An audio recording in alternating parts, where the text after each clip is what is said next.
Why it's all about you, it's not about me, huh?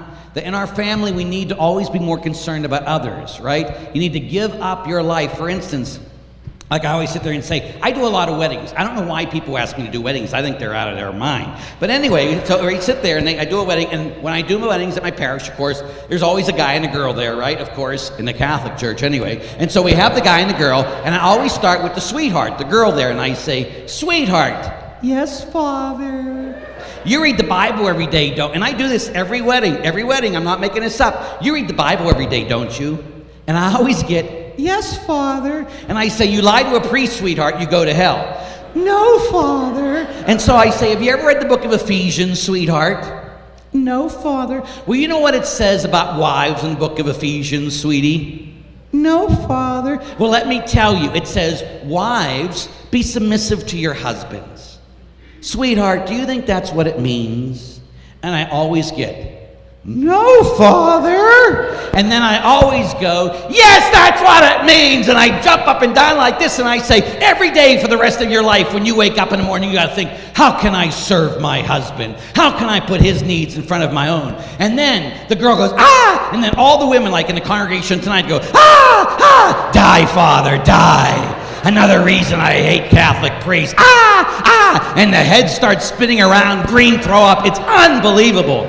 Yeah, I kind of like it. Once I sat there and I looked at the guy and I said, son, that'll be another $100 from you.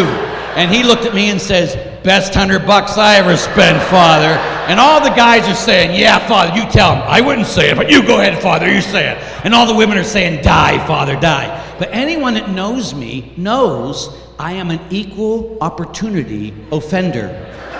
The other shoe is about to fall, so all the guys are going, nah, nah, nah, nah, nah. And I said, son, I always say, son, you read the book of Ephesians, don't you? No, Father. I said, well, you know what it says after it says, wives, be submissive to your husbands? No, Father. Well, let me tell you.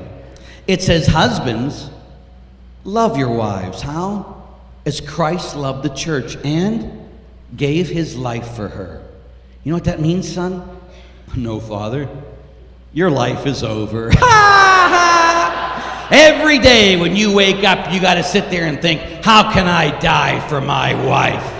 How can I put her needs in front of mine? And the way you prove that tonight, gentlemen, is when you go home because your wife dragged you here, she made you feel guilty, and now you're really mad at her all the more because you had to listen to me. And all you want to do is take a beer and watch TV and don't be bothered by anybody. And your wonderful wife comes walking into the room. To prove you love her, this is what you do.